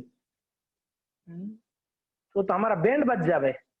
अगर ऐसा कोई मशीन आ जावे, हमारा बैंड बज जाए, क्या क्या दिमाग में चलता है सब बता दे, इतना इतना चीज सोच रहा है, ये देखो इसके बारे में ये सोच रहा है, उसके बारे में ये सोच रहा है, इसके बारे में ये सोच रहा है ना, सही बात है ना, हमारा हालत खराब हो जावे। पर नहीं, भगवान ने बड़ा दया किए हैं। तो जब भगवान के पास आते, मैंने बोला ना भगवान को चीटिंग मत करो, रामानुजाचार्य बोले भगवान को धोखा मत दो। जब ठाकुर जी के पास आते हो दिल खोलो ना, उधर भी क्यों छुपा के रख रहे हो, मैं इतना बड़ा हूं, मैं इतना बड़ा हूं। वहां बोलो आप कितना बदमाश है, आप बोल दो वहां पर कि ठाकुर जी मैं इतना नीच हूं, बोलो मत, मैं कितना बदमाश हूं, मेरे दिमाग में क्या क्या बुरा चीजें चलता है, मैं किसके बारे में क्या बुरा चीज सोच रहा हूं, सब बोलो ठाकुर जी को, ये चीज मेरा चल रहा है। सर्वप्रथम भगवान कितना महान है ये बोलो, दूसरा मैं कितना नीच हूं ये बोलो ठाकुर जी को। खैर आपका प्रश्न होगा, जब भगवान हम क्या अच्छा है वो जानते हैं कि हम कितना बुरे, वो नहीं जानते होंगे, वो जानते हैं। जब हमारा विनम्रता को, हमारा हृदय खोलते हैं, भगवान बड़ा प्रसन्न होते हैं हमारे ऊपर कि ये आके कम से कम मेरे पास तो नहीं छुपा रहा है अपना कुछ, बोल देता है। भगवान सब जानते हैं, सब कुछ सुनते हैं, सब कुछ देखते हैं। भगवान सब कुछ देखते हैं जी, ऐसा नहीं ठाकुर जी नहीं देखते हैं। वो एक बार पुजारी को कंफ्यूजन हो गया, यार रोज हम लोग सुबह उठ के मंगला करते हैं, भोग बनाते हैं, श्रृंगार करते हैं, ये ठाकुर जी खड़े खड़े खाते पीते रहते हैं, हट्टा कट्टा हो गए, कुछ करते नहीं है भगवान। इनका क्या काम है भगवान का, बोलो? राधा कृष्ण का कुछ काम है? ठाकुर जी का कोई काम नहीं, खड़े हुए बांसुरी लेके मजे ले रहे हैं, हम लोग दिन भर लगे रहते हैं इनकी सेवा में। तो एक बार पुजारी रात को सुला रहे थे, तो मन में चल रहा था, भगवान यार बड़ा हमको शोषण कर रहे हैं दिन भर लगा के रखते हैं, ये मजे लेते हैं, कोई काम नहीं है, भगवान का क्या काम है मतलब, कोई काम नहीं। तो पुजारी को बोल दिया रात को ठाकुर जी कि बेटा दिमाग में तेरा क्या चल रहा है मुझे सब पता चल रहा है, तू सोच रहा है मैं कुछ नहीं करता हूँ, मेरे जगह में तू आके खड़ा रहे, तेरे को पता चलेगा मैं क्या करता हूँ क्या नहीं करता। तो बोलता है कि प्रभु आप बोलो मत, आप क्या करते हो मैं देख ही रहा हूँ, दिन भर खड़े ही तो रहते हो। बोले कि बेटा कितना खतरनाक जगह में खड़ा हूँ तेरे को नहीं पता है, ये बड़ा खतरनाक जगह, हॉट सीट है, ये बहुत खतरनाक जगह पे खड़ा हो गया, मैं नहीं बैठा हूँ यहाँ। बोले क्या ऐसा है? बोले एक दिन तो खड़ा होके देख, पता चल जाएगा तेरे को। बोले कि कल मैं खड़ा होता हूँ, देखना, आप हट जाओ मैं खड़ा होता हूँ। पुजारी बोल रहा है, बोले खड़ा हो जाओ देखते। बोले ध्यान रखना एक चीज, मेरे जैसा पूरा भेष ले लेना, एकदम कृष्ण जैसा, ठीक है? हाँ एकदम बढ़िया से ब्लू कलर का हो गए, बांसुरी लिया, मोरकम धारण किया, सब वो भेष भेष बन गया कृष्ण का भेष। बोला एक चीज याद रखना बेटा, मुंह नहीं खुलना है तेरे को किसी भी हाल में, जैसे मैं दिन भर चुपचाप खड़ा रहता हूँ ना, ऐसा चुपचाप तेरे को खड़ा होना है, मुंह खोलना नहीं किसी भी हाल में। बोला हाँ ये कौन सी बड़ी बात है, चुपचाप ही तो खड़ा होना है। खड़े हो गए, चुपचाप खड़े हो गए। तब क्या हुआ कि भगवान अंदर रहे, पुजारी खड़ा है, एक व्यक्ति आया, बड़ा गरीब व्यक्ति था, आके भगवान के सामने प्रार्थना कर रहा है कि हे प्रभु, कि सर्वप्रथम एक अमीर व्यक्ति आया, नहीं एक जिसका वो जहाज में जाने वाला था, एक्चुअली वो व्यक्ति आके बोला मैं बड़ा लंबा सफर में जा रहा हूँ जहाज में, कृपया आप कृपा करिएगा, करके प्रार्थना कर रहा था भगवान के सामने वो व्यक्ति। तो प्रार्थना कर रहा था तो भगवान ऐसे ही खड़े थे। वो प्रार्थना करके जब चला गया तो दूसरा एक व्यक्ति आया भगवान के पास, आगे बोलता है प्रभु कि मेरा बेटी का विवाह है कल, और हे प्रभु, विवाह उसी दिन था, क्षमा करिए, बोले प्रभु आज मेरा बेटी का विवाह है, मगर दहेज के लिए मेरे पास कोई धन संपत्ति नहीं, कुछ नहीं, कृपा करिए प्रभु, आप तो दयालु है। मगर भगवान तो खड़े नहीं थे, कौन खड़ा था? व्यक्ति खड़ा था। वो बोलने वाला था बेवकूफ, पैसा मांगने आ गया मेरे पास, मगर कुछ बोल नहीं रहा है। भगवान बोले थे चुपचाप खड़े रहने का, कुछ नहीं बोलने। तो जो पहले वाला व्यक्ति आया था ना, उसका एक सूटकेस था, वो सूटकेस गलती से मंदिर में छूट गया था, वो चला गया प्रार्थना करके मैं जा रहा हूँ, उसका कोई बिजनेस में व्यापार में जा रहा था तो छोड़ के चला गया। तो ये दूसरा व्यक्ति प्रार्थना कर रहा था, बड़ा गरीब था, तो प्रार्थना कर रहा था, तब तक उसने प्रार्थना करके जब मुड़ा तो वहां पर एक सूटकेस दिखा उसको, सूटकेस। तो बोला ये सूटकेस है, कोई नहीं था मंदिर में, कोई भी नहीं था, भगवान वो देख रहा है, वो पुजारी देख रहा है सब कुछ, क्या तमाशा चल रहा है, मगर कुछ बोल नहीं पाएगा, भगवान ने मना किए थे। तो सूटकेस को उठाया, खोला, वहां पर उस सूटकेस में भरा हुआ था नोटों का गड्डी, पैसा। आप लोग ऐसा आशा मत करो कभी जगन्नाथ जी आपको ऐसा नोटों का गड्डी देंगे यहाँ उदयपुर में, आप लोगों को ऐसा कुछ नहीं मिलेगा, ऐसा कुछ भी नहीं है, चिंता मत करो आप लोग।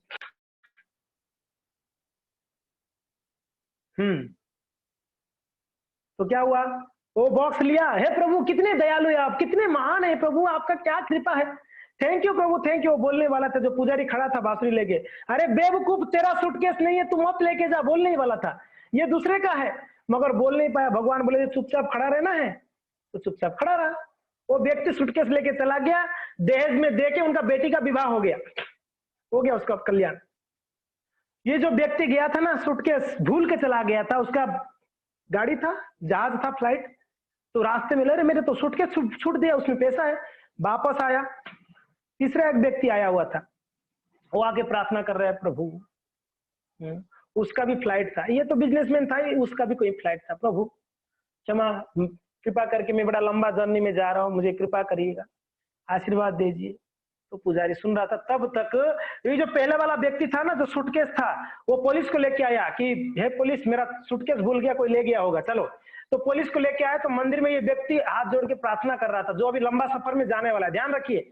तो पुलिस को आगे बोला कि ये देखो यही लिया होगा, क्योंकि ना मेरे बात तो यही आया है इसने लिया होगा, तो पुलिस ने उसको पकड़ लिया। वो बोल रहा है भाई मैंने कुछ नहीं लिया हूँ, मैं तो अभी आया हूँ। तो पुलिस बोला नहीं नहीं तू ही लिया होगा, यहाँ पर तो कोई है नहीं, सूटकेस भी नहीं है, तू नहीं लिया तो सूटकेस कहाँ गया? तो जो पुजारी था बांसुरी लेके भगवान के रूप में, वो बोलने वाला था हे पुलिस वाले ये नहीं लिया है, वो दूसरा व्यक्ति लेके गया है, मगर बोल नहीं सकता। भगवान बोले चुपचाप खड़ा रहना, चुपचाप खड़ा है। पुलिस लोग उसको लेके गए, जेल में डाल दिए। दूसरे दिन खबर में आया जो जहाज में ये व्यक्ति जाने वाला था वो जहाज क्रैश हो गया, फ्लाइट क्रैश हो गया। तो ये व्यक्ति बोला हो कल अगर मैं जेल में नहीं होता तो उस क्रैश में मैं चला जाता, खत्म हो जाता।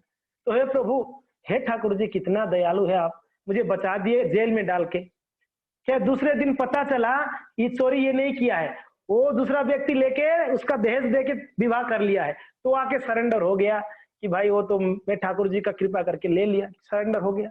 तो खैर अभी क्या करे, वो अमीर व्यक्ति बोला चलो कोई बात नहीं, तो उसको भी रिहाई कर दिए, उसको भी छोड़ दिए, और अमीर व्यक्ति भी उसके पास पैसा ऐसे भी कमी नहीं था। शाम को रात को पुजारी आके भगवान के चरणों में गिर के बोल रहे बड़ा कठिन है प्रभु खड़ा होना वहां पर, दिमाग खराब हो जाएगा। हाँ बाप रे बाप क्या क्या चलता है आपके सामने, आप सहन करते हो फिर भी चुपचाप खड़े रहते हो। प्रभु वो सीट आपके लिए ही मीन्स कंफर्टेबल है, मैं वहां नहीं खड़ा हो सकता, हम लोग की बस की बात नहीं। तो इसलिए हम ये कह रहे थे भगवान सब जानते हैं, सब सुनते हैं, सब करते, चुपचाप खड़े हैं बस। बोले ठीक है देखा जाएगा। भगवान सबको सबकी हिसाब से ठीक ठाक कर देते हैं, मगर हमको पता नहीं चलता है, हमारे हिसाब से को भी भगवान ने आधार प्रदान कर, मगर हमको नहीं पता चलता। तो खैर इस प्रकार से श्रीपाद रामानुजाचार्य जब भगवान के सामने प्रार्थना कर रहे थे, भगवान बोले हे रामानुज आप थक गए होंगे, बहुत दूर से आए हो। रामानुजाचार्य कहे कि प्रभु सारा थकान आपका दर्शन करके पूरा मिट जाता है, आपका इस सुंदर रूप को जब दर्शन करते हैं प्रभु हमारा सारा दुख चला जाता है। तो इसीलिए कि प्रभु मेरा अभी कोई थकान है ही नहीं है, मेरे शरीर में कोई थकान नहीं। आप याद करिए भीष्म पितामह, उनको कैसे मार दिया गया था, बाणों की सैया में पड़े हुए थे भीष्म पितामह, सरसैया में, कहते सरसैया में, पूरा शरीर में बॉडी में आपको कोई एक सुई ऐसे शरीर में लगा दिया जाए सुरी, तो कितना कष्ट होती है ना। आप सोचो भीष्म पितामह की शरीर पूरा भर के बाण लगा था, तो क्या स्थिति होगा भीष्म पितामह।